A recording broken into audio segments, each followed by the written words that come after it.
Olá! Estamos começando o programa Respondendo sobre as Escrituras, transmitido na rádio Voz de Amor, a sintonia do adorador. Você vai escutar os programas na quarta-feira, quinta-feira e sexta-feira, às 7 horas da manhã. Caso você queira assistir às reprises do programa, você pode encontrar no youtube.com/clicar aqui não. Lá vai ter todos os nossos programas em vídeo para você assistir. Ou você pode entrar no nosso Facebook, facebook.com/respondendo sobre as escrituras. E lá mesmo você pode fazer as suas perguntas. Ou no nosso WhatsApp. O telefone é 16 99299 9452. 16 99299 9452. Meu nome é Rafael Leonessa e é uma satisfação poder esclarecer as suas dúvidas. É claro que eu não estou sozinho, eu estou com ele. Quem é você? Meu nome é José Odair e tenho muita alegria em compartilhar a palavra de Deus. José Odair, um dos temas mais polêmicos das Escrituras talvez é o livro de Apocalipse.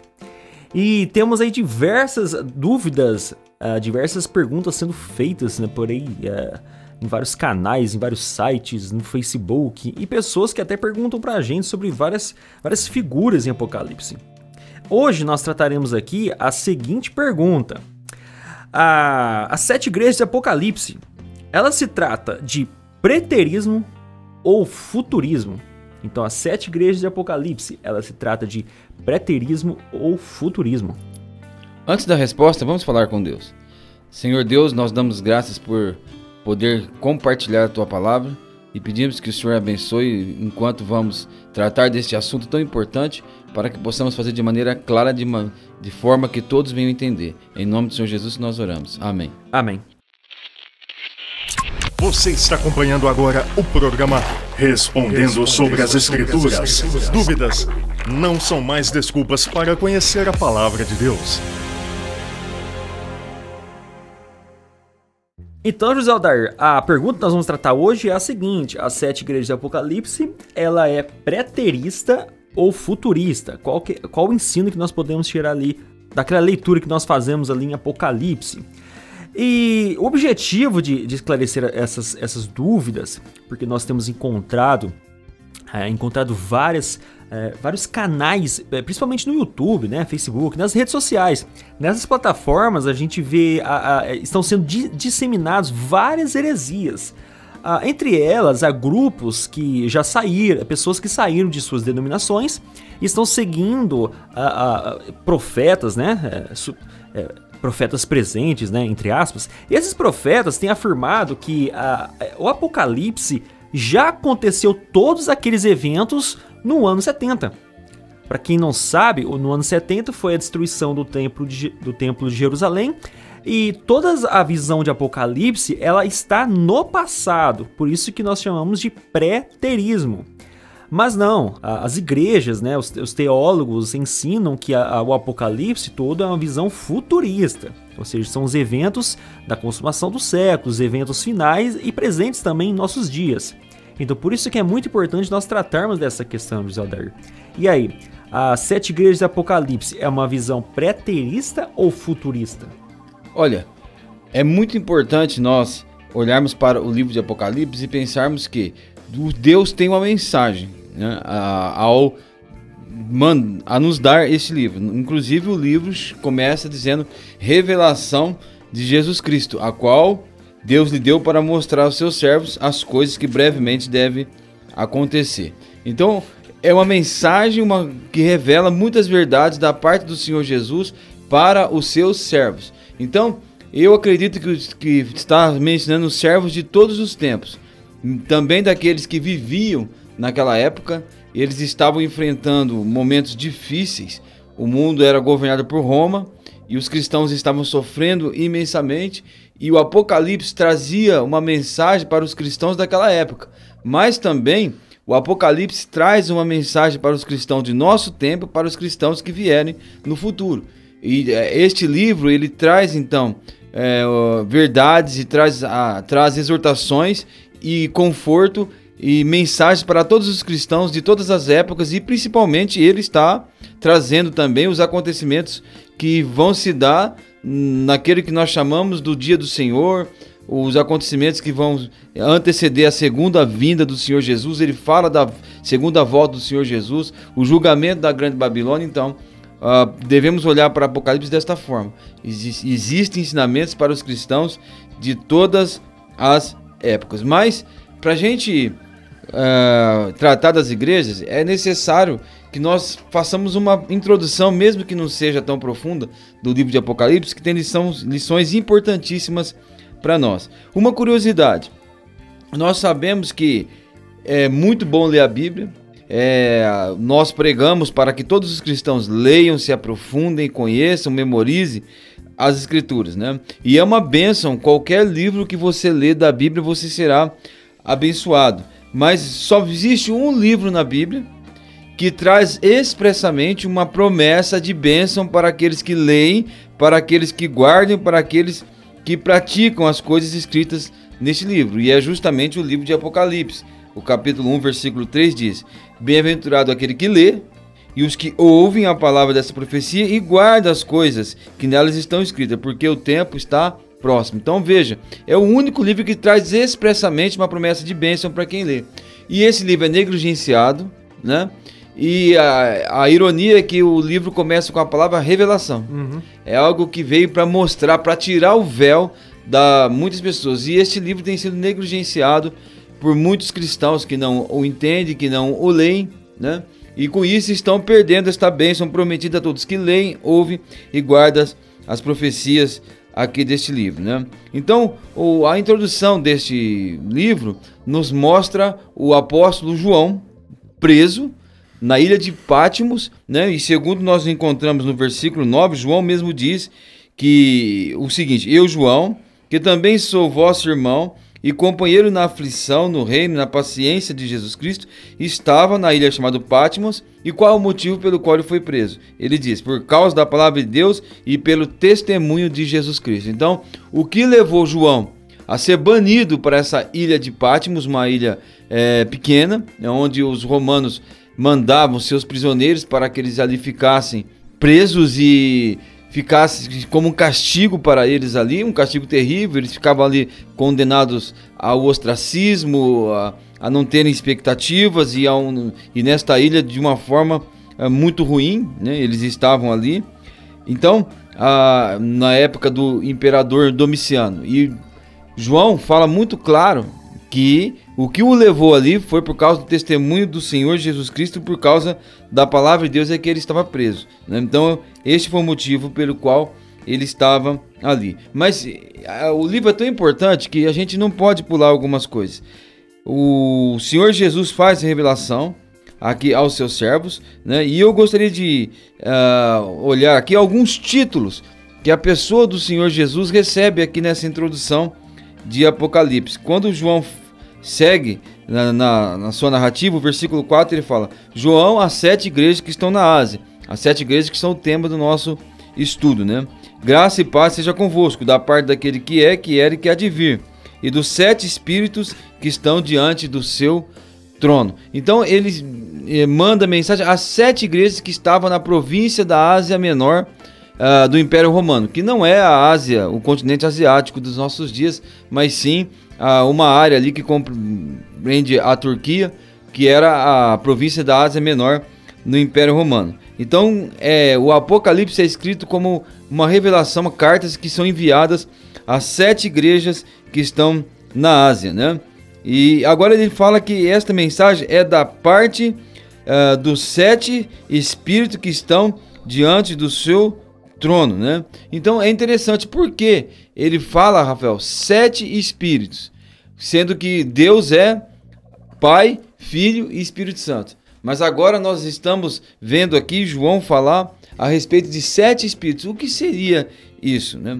Bom, é importante notar que João vai usar muitas figuras tiradas do Velho Testamento. Ele vai ter citações de Ezequiel, Daniel, Zacarias, mas ele usa então muito o Velho Testamento. E lá no livro do profeta Isaías, no capítulo 11, o profeta Isaías vai falar a respeito da operação do Espírito de Deus, né? Ele fala no Isaías capítulo 11 o seguinte, a respeito da promessa do Messias, né? Porque brotará um rebento do tronco de Jessé, e das suas raízes um renovo frutificará.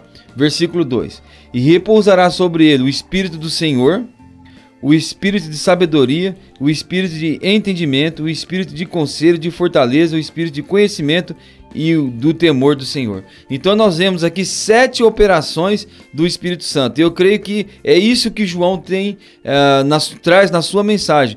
A diversidade de operações do Espírito Santo, que aqui em Isaías, de onde creio é a base do que foi citado por João em Apocalipse, ele fala o Espírito do Senhor, o Espírito de sabedoria, de entendimento, de conselho, fortaleza, o Espírito de conhecimento e do temor do Senhor. Então, quando ele fala dos 7 Espíritos, ele está falando da diversidade de operações que o Espírito de Deus tem, como ele faz e se manifesta. Ô José Aldair, o interessante do livro de Apocalipse é que ele tem muitas lições para os nossos dias. Há falsos profetas em algumas das 7 igrejas de Apocalipse. Há falsos profetas, falsos mestres. Há também o anticristo introduzindo, disseminando também falsos ensinamentos na igreja de Cristo também. Há a grande meretriz. Por aí vai. Então, a gente vê que o diabo, em Apocalipse, ele está trabalhando para que pessoas percam seu tempo com outras doutrinas, né? Doutrinas estranhas que não são de Deus. Você disse que o livro de Apocalipse talvez é o menos estudado. Estudado, realmente. Só que é interessante que jovens, quando entram nas igrejas evangélicas, eles leem o livro de Apocalipse muitas vezes porque acham assim interessante, né, as figuras, não tem um entendimento das metáforas, das alegorias, e com isso vão ler o livro de Apocalipse sem nenhuma reverência e sem nenhuma intenção de buscar a verdade, e muitas vezes lendo por causa de misticismo. E a gente vê filmes, não filmes que tratam sobre arrebatamento, mas filmes que pegam as figuras de Apocalipse e deturpam aquelas figuras para fazer algum filme de terror, sabe? E existem vários filmes assim, seriados também, em que usam figuras de Apocalipse e colocam naqueles seriados como algo, um terror, né? Algo assim assustador, e usam muito assim o Apocalipse, né? O fim dos tempos, usando aí o próprio livro de Apocalipse. E o livro de Apocalipse, ele também exalta a pessoa de Cristo. Ele mostra a pessoa de Cristo na glória, pessoa de Cristo como Salvador, mas também como juiz. Então, o livro de Apocalipse ele é muito importante para as pessoas estudarem. Não é um livro para ficar isolado aí na sua Bíblia e você não estudar ele. Porque realmente, como José Aldair disse, é o livro talvez menos estudado. Lido, muitas pessoas leem, mas não estudam. E bem-aventurado, né? Aquele que lê essas palavras, aquele que entende essas palavras e aplica essas palavras. E como nós falamos a respeito das operações do Espírito Santo, fala de temor do Senhor, fala espírito de conhecimento, né? Então, ao voltar-se para o Apocalipse e se deparar com essa declaração da parte de 7 Espíritos, nós já poderíamos acrescentar em nosso conhecimento todas essas operações do Espírito Santo e saber que ele vai nos conduzir a temer a Deus e ele vai nos conduzir também ao conhecimento. Mas o versículo 5 fala que também é da parte de Jesus Cristo, que é a fiel testemunha, o primogênito dos mortos e o príncipe dos reis da terra, aquele que nos ama e em seu sangue nos libertou dos nossos pecados. Então, Jesus aqui é chamado de a fiel testemunha, né? Então, se você quer saber a respeito de Deus, não existe outra fonte melhor do que a pessoa do Senhor Jesus e a sua palavra, as escrituras, a Bíblia. Então você quer se aproximar de Deus, não procure em outra pessoa, não procure em seres humanos, não procure em líderes religiosos, em líderes de seitas e líderes de doutrinas. Você deve buscar a pessoa do Senhor Jesus, que é a fiel testemunha. Lembrando da conversa que o Senhor Jesus teve com Nicodemos, ele disse lá em João capítulo 3, ninguém subiu ao céu senão aquele que de lá desceu, a saber, o Filho do Homem que está nos céus. Então o Senhor Jesus, ele fala, eu estou falando do que eu vi, e eu estou testificando das coisas que eu conheço, né? Porque somente ele desceu do céu, ele esteve com Deus, e ele viu, né, todas essas coisas, e ele fala isso a Nicodemos para revelar a importância e a profundidade das palavras que ele tem e como fiel testemunha. Eu me lembro da conversa do Senhor Jesus com Pilatos em João capítulo 18, versículo 37, em que Jesus disse: eu por isso nasci e por isso vim ao mundo, para dar testemunho da verdade. Então não existe fonte mais confiável do que a pessoa do Senhor Jesus, a fiel testemunha, aquele que veio dos céus e falou e revelou a pessoa de Deus em si mesmo, né? E não somente ele é o testemunho fiel, mas ele é o primogênito de entre os mortos, os príncipes dos reis da terra. Nós podemos entender aqui primogênito dos mortos, né, como aquele que tem essa visão, né, que é aquele que é o primeiro que ressuscitou para nunca mais morrer. E segundo nós encontramos em 1 Coríntios capítulo 15, versículo 20, fala: mas de fato Cristo ressuscitou e se tornou as primícias dos que dormem. Ou seja, ele é o primeiro que ressuscitou para nunca mais morrer.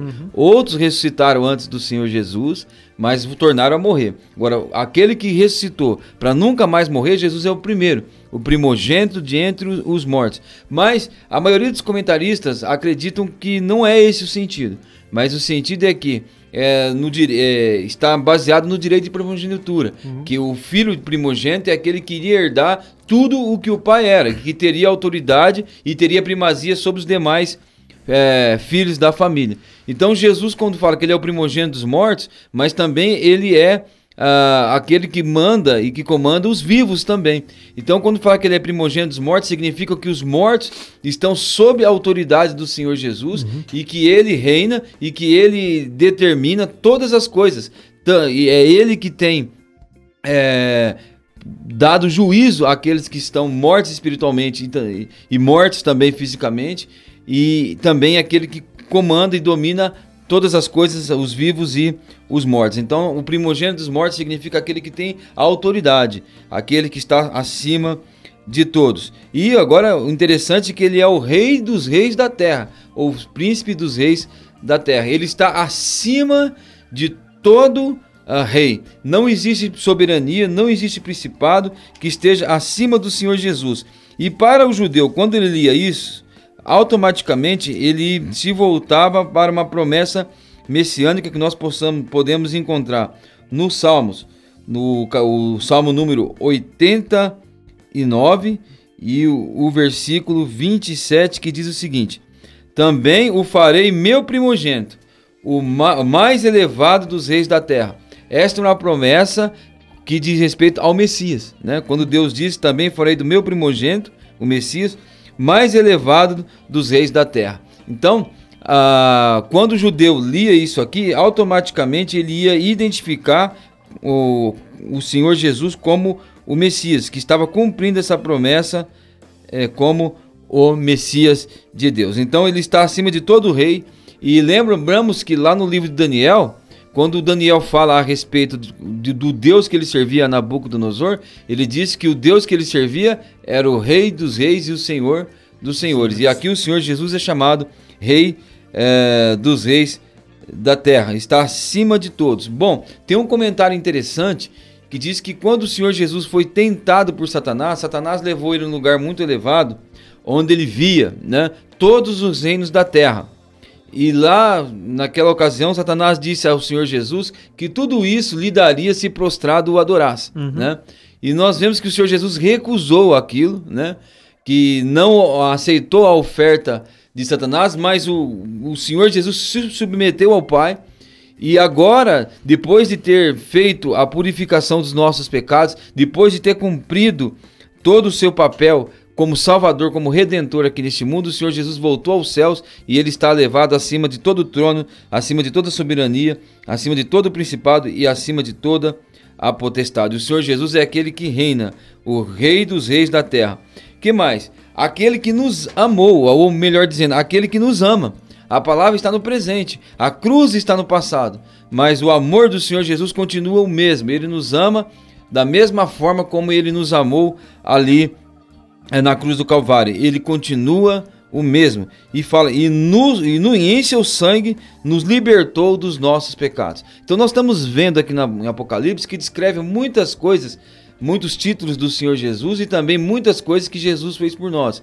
Ele nos amou e com o seu sangue Ele nos libertou dos nossos pecados. Devemos a Ele, e somente a Ele, o fato de nós sermos salvos. Inclusive a palavra nos libertou está no passado e é um ato acabado, algo que não precisa se repetir. Ali na cruz nós fomos libertos dos nossos pecados de uma vez por todas, para sempre, como nós podemos conferir muito em versículos que estão em Hebreus. Então Ele nos libertou dos nossos pecados. Eu gosto de pensar nesta palavra porque quando nós pensamos que o Senhor Jesus veio e nos resgatou, nós éramos escravos, né? E muitas vezes a palavra resgatou significa que nós fomos comprados no mercado de escravos. Era isso que nós éramos. O Senhor Jesus revelou que todo aquele que pratica o pecado é escravo do pecado. Então o Senhor Jesus veio e nos comprou e nos resgatou quando nós vivíamos num mercado de escravos, ali sem dignidade e sem a vontade própria, pois éramos dominados pela nossa carne, dominado pelo pecado. E o Senhor Jesus nos libertou. Isso aí, aliás, o termo escravos é destinado aos cristãos, né? Nós somos chamados de escravos. Quando o termo servos ali, que a gente vê nas cartas de Paulo, de Pedro, servos ali significa escravos, né? Doulos se refere a nós cristãos como escravos do próprio Cristo. Nós não somos mais escravos do pecado, mas nós agora somos escravos, né, da pessoa de Cristo. Mas o Senhor Jesus é um excelente Senhor, é um ótimo Senhor que nos ama e que tudo fez por nós. O pecado não, né? O pecado nos condenava, os pecados nos separavam de Deus e nós éramos condenados, escravos do pecado. O apóstolo Paulo, ali em Colossenses capítulo 1, ele fala que o Senhor Jesus nos libertou do império das trevas e nos transportou para o reino do Filho do seu amor. Então, com o seu sangue, nos libertou dos nossos pecados. E que mais? E de escravos, né? Que diz aqui, e nos fez reis e sacerdotes para Deus e seu Pai. A Ele seja a glória para todos sempre, amém. Então Ele nos fez reis e sacerdotes. Por que Ele nos fez reis? Né? Porque a Bíblia é clara ao dizer que se somos filhos, somos também herdeiros. Herdeiros de Deus e co-herdeiros com Cristo. Romanos 8,17. Então agora nós somos herdeiros de tudo quanto Deus possui. Veja a condição a qual nós somos elevados. E também sacerdotes. Nós sabemos no culto do Velho Testamento que somente os sacerdotes tinham acesso à presença de Deus, né? O judeu ele poderia passar pelo pátio das mulheres, podia passar pelo pátio dos gentios, mas ele não poderia entrar no templo de Deus. Somente o sacerdote tinha esse privilégio. Somente o sacerdote podia entrar na presença de Deus. E agora ele fala que ele nos fez sacerdotes para o seu Deus. E o sacerdote entrava ali para oferecer sacrifícios, para oferecer incenso e para representar o povo. E agora nós, como feitos, né, sacerdotes pelo Senhor Jesus, nós temos livre acesso à presença de Deus. Nós que antes estávamos longe, nós que éramos escravos, nós que éramos inimigos de Deus, agora nós temos livre acesso à presença de Deus. E a qualquer momento, em qualquer lugar, nós podemos buscar a presença de Deus, buscar a sua face, falar com Ele e Ele vai nos ouvir, Ele vai nos receber, porque agora nós somos sacerdotes e nós podemos então ter livre acesso à presença de Deus. É maravilhoso nós pensarmos nessas coisas aqui. E o versículo 7, eu imagino o significado que isso tinha para os cristãos daquela época. Porque João está dizendo que ele vem com as nuvens e todo olho verá, até mesmo os que os traspassaram. E todas as tribos da terra se lamentarão sobre ele, sim, amém. Então Jesus virá. Embora naquela época os cristãos sofriam, parecia que aparentemente Deus havia esquecido deles, eles estavam enfrentando o poder de Roma, o maior império que o mundo experimentou, ao qual ninguém poderia resistir pelo seu poder, pelas suas armas, pelo seu poder bélico, né? Os cristãos estavam ali, sob o ódio de Roma, sobre a ira do imperador e sendo hostilizados. E eles poderiam, João estava ali na ilha de Patmos, ele poderia pensar, Deus se esqueceu de mim. Não, agora o João vai dizer que ele virá, né? E ele, segundo nós lembramos das profecias de Daniel, ele vai destruir todos os reinos deste mundo, todos os domínios. Isso enche de alegria o coração dos cristãos daquela época e de hoje. Quando nós enfrentamos também oposição, nós vivemos num mundo hostil à palavra de Deus, mas nós temos certeza, ele virá. Não importa o que nós estamos sofrendo, ele virá. José Dar, uma coisa assim bem interessante são os opositores ao evangelho.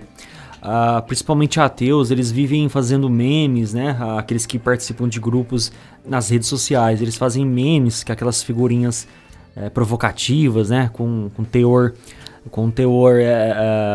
de piada, para poder dizendo, né, nesses memes, que nós cristãos, né, quando Cristo vai vir? Vocês estão esperando Jesus Cristo até hoje, mas ele não veio até hoje, vai vir quando? Só que isso não é agora recente. Sempre o mundo zombou, tirou sarro, né, dos servos de Deus.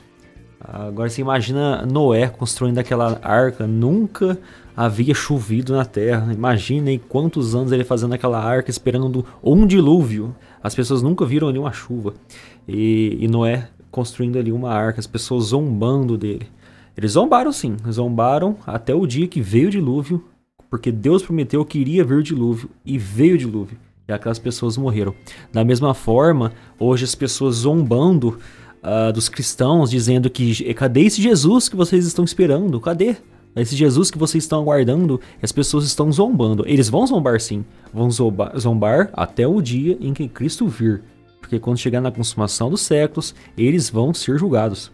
Exatamente. O que nós temos visto aqui é que o Senhor Jesus sempre teve inimigos, né? E mais um dia o olho verá, toda a língua confessará que Jesus Cristo é Senhor para a glória de Deus Pai. E nós sabemos que o Senhor Jesus está aos céus até que todos os seus inimigos sejam postos por estrado de seus pés. Inclusive o versículo 7 de Apocalipse fala que até mesmo os que os traspassaram, ou seja, os judeus, aqueles que o mataram, aqueles que o rejeitaram, aqueles que disseram, não queremos que este reine sobre nós, um dia eles vão olhar para a pessoa do Senhor Jesus e vão descobrir que eles fizeram com aquele que é o Filho de Deus. Inclusive essa citação nós podemos encontrar no Velho Testamento, em Zacarias capítulo 12, versículo 10, que diz o seguinte: mas sobre a casa de Davi e sobre os habitantes de Jerusalém derramarei o espírito de graça e de súplica, e olharão para mim, a quem traspassaram, e prantearão sobre ele como quem pranteia pelo primogênito, e chorarão amargamente por ele, como se chora amargamente pelo primogênito. Então temos visto aqui que os judeus, na segunda vinda do Senhor Jesus, vão ver que realmente eles crucificaram o Filho de Deus. E eles vão lamentar. Muitos profetas dizem que eles terão nojo deles mesmos, e eles vão descobrir que eles então, naquela ocasião, mataram o Filho de Deus, rejeitaram o seu Messias. Mas a vinda do Senhor Jesus alegra o nosso coração e nos enche de esperança. E aguardamos a sua volta e estamos aqui, conforme está escrito em 1 Tessalonicenses capítulo 1, versículo 10, que eles se converteram para aguardar dos céus a manifestação do Senhor Jesus Cristo, que nos livra da ira vindoura, né? E fala que todas as tribos da terra se lamentarão sobre ele. Todos verão, todo olho verá, todo joelho se dobrará, toda língua confessará que Jesus Cristo é o Senhor na sua segunda vinda para a glória de Deus Pai. Então os cristãos ali foram muito consolados com esta palavra, porque sabiam que Deus comanda a história e que Deus está no controle. E aqui no versículo 8 tem palavras do Senhor Jesus que diz: eu sou o Alfa e o Ômega, o princípio e o fim, diz o Senhor, aquele que era, que é e que há de vir, o Todo-Poderoso. O Alfa, a primeira letra do alfabeto grego, o Ômega, a última letra.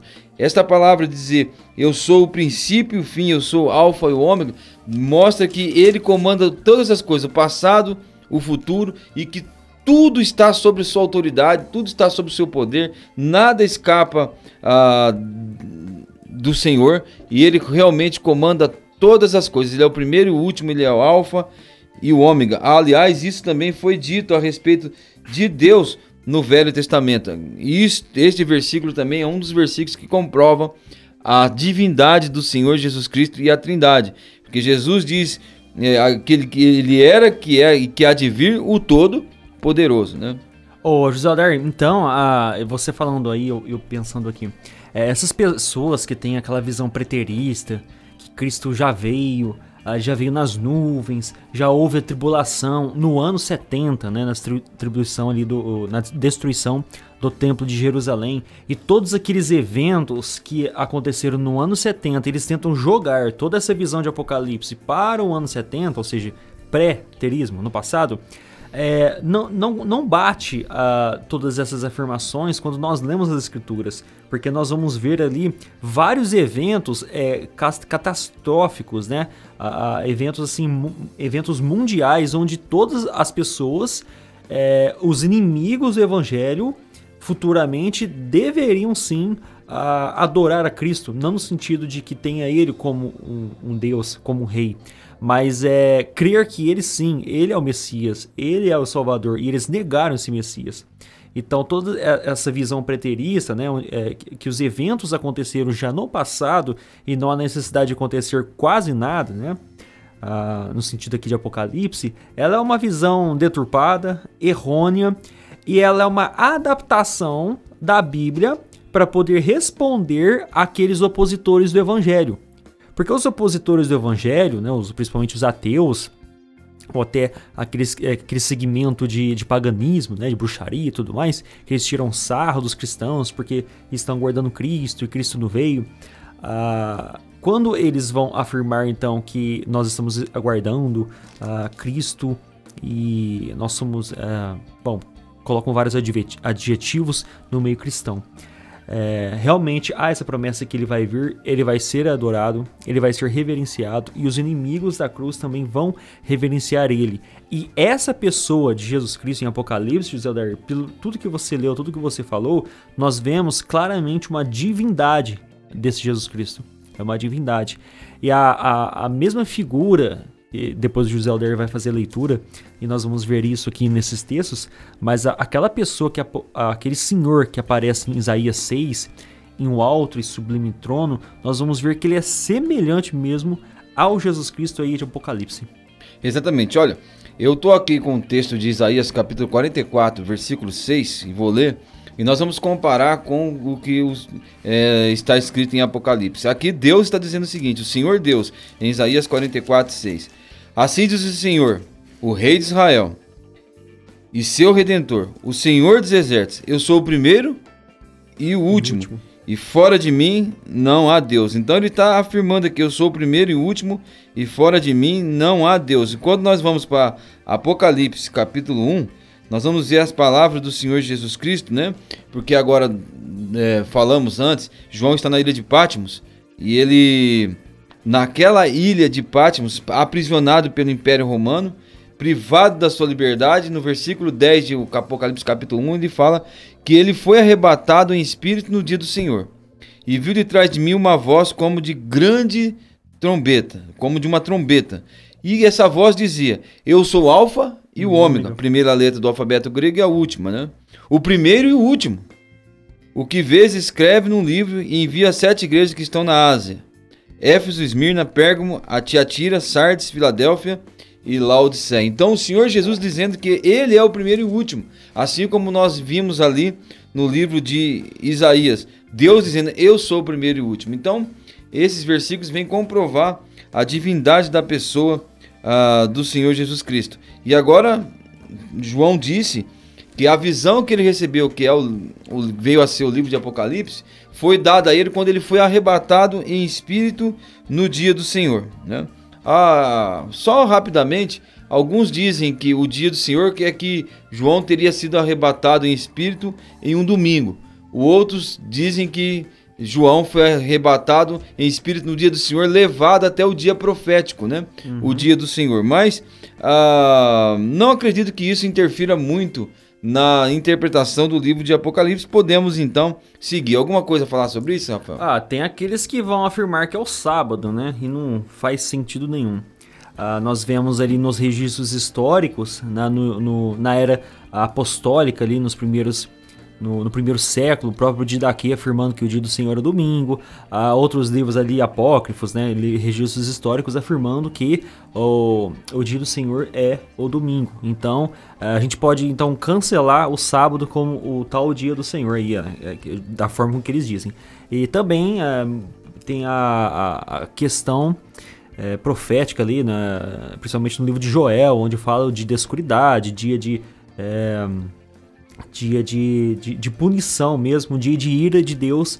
Então pode ser que seja essa questão também aí, essa visão de que o dia do Senhor é um dia profético. Mas como você disse, também não vai fazer tanta diferença seguindo aí, né, o livro de Apocalipse. Mas a gente pode ignorar sendo sábado e fica essas outras duas visões aí, mas não modifica muito o livro de Apocalipse não. Certo. João então em espírito ele teve a visão. E a visão ele deveria escrever o que ele viria e enviar às 7 igrejas que estão na Ásia. Ele disse que tinha ouvido de trás dele uma voz, uma grande voz como de trombeta, né?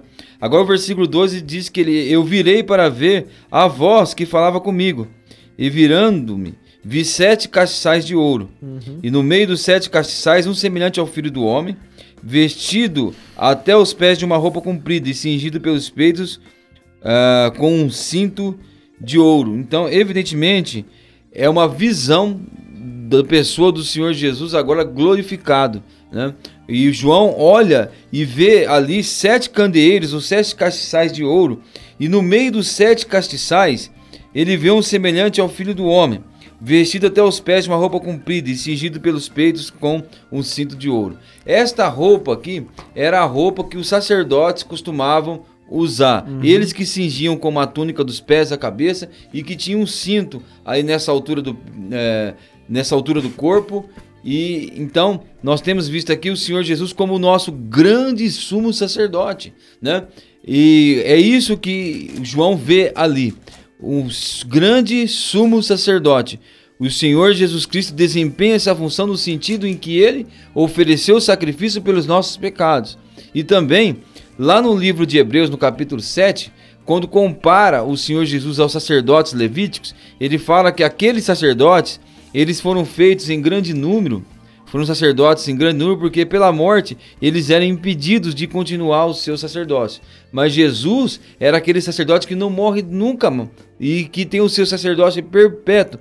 E no capítulo 7, versículo 25, diz que ele, por ter o seu sacerdote imutável e perpétuo, ele pode salvar totalmente, perfeitamente os que por eles chegam a Deus, vivendo sempre para interceder por eles. Então, que maravilha ter um sumo sacerdote como esse, santo, inculpável, separado dos pecadores e feito mais sublime do que os céus, que não tem necessidade, como os demais sacerdotes, de oferecer cada dia os meus sacrifícios que não podem tirar o pecado, porque isso ele fez de uma vez por todas quando ofereceu-se a si mesmo a Deus como oferta pelos nossos pecados. Então, quando João olha e vê no meio dos 7 candeeiros de ouro um semelhante ao Filho do Homem, e ele vê lá o nosso grande sumo sacerdote, aquele que ofereceu uma vez por todas um único sacrifício pelos pecados, e aquele que vive para interceder por nós. E segue aí então, Rafael,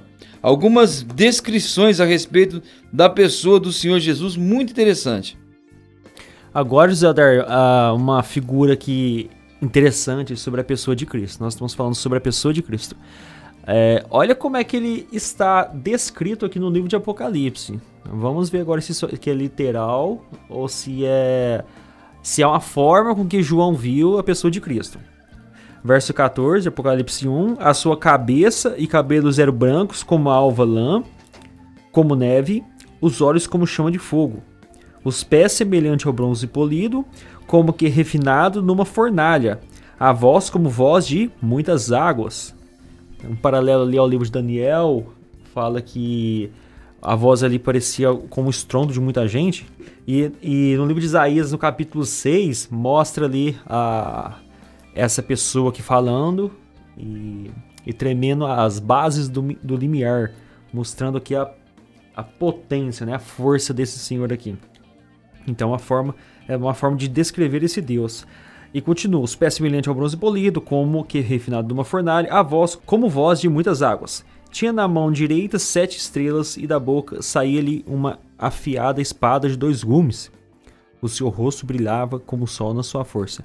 Ô José Adar, essas figuras aqui, essas figuras de Jesus Cristo, ele é desse jeito mesmo? Ou seja, isso é literal? Ele é literalmente ele tem literalmente esta aparência? Acredito quando que ele não. fala, sai espada da boca dele. Não, aqui agora o interessante é que o versículo 14 fala que a sua cabeça e cabelos eram brancos como lã branca e como a neve, né? Não é somente o cabelo, mas também a sua cabeça e os cabelos eram brancos como lã e como a neve. Então, a neve é muito clara. Inclusive, é comum a gente olhar pessoas que, quando estão nas neves, a gente vê isso pela televisão, é claro que não temos isso aqui, elas usam óculos escuros, porque é tão branco que aquilo pode causar... ofuscar a pessoa. Aquilo pode causar um problema ali na visão. Quando fala que a sua cabeça e cabelos eram branco como a lã e como a neve, está falando a respeito da pureza absoluta que existe em Deus. Ele habita na luz imarcessível. Então, aqui está destacando a santidade, a sua pureza, o fato de não haver em Deus mancha nenhuma. E também quando você olha para uma pessoa que tem cabelos brancos, qual é a conclusão que você chega? Essa pessoa é experiente, essa pessoa nasceu há muito tempo, né? E no caso do Senhor Jesus Cristo, ele é eterno, ele é antes de todas as coisas. Então nós temos um símbolo aqui da sua pureza, da sua sabedoria e também do fato dele existir antes de tudo, antes que tudo existisse, ele já era, né? Com aquele que era e que há de vir, aquele que não teve princípio de dias, nem terá o fim de existência. Então, acredito que é isso que o cabelo e a cabeça branca querem dizer, a sua pureza absoluta, a sua santidade, né? E também a sua deidade e o fato dele ser antes de todas as coisas. O seu cabelo e sua cabeça eram brancos como lã e como a neve, e os seus olhos como chamas de fogo, né? E o que isso quer dizer? O Senhor Jesus Cristo, o seu olhar é capaz de ver aquilo que nenhum ser humano vê, né? O Senhor Jesus Cristo, ele conhece nossas mentes, ele conhece os nossos corações e ele conhece também as nossas intenções, né? Então, quando ele julga retamente, porque ele não vê somente aquilo que nós vemos, ele consegue enxergar além disso. Inclusive, quando se pensa em cristãos, né? E nós olhamos ali os textos que falam a respeito do tribunal de Cristo, 1 Coríntios capítulo 3, quando ele fala que naquele dia a obra de cada um será provada. O que vai provar a obra de cada um? O fogo, né? O fogo irá provar a obra de cada um. Se aquilo que alguém edificou trabalhando na obra de Deus permanecer, pois é ouro, prata e pedras preciosas, esse tal receberá galardão. Mas se a obra que alguém edificou for madeira, feno e palha, coisas que não resistem ao fogo, a obra se queimará. O tal será salvo, todavia, como que através do fogo.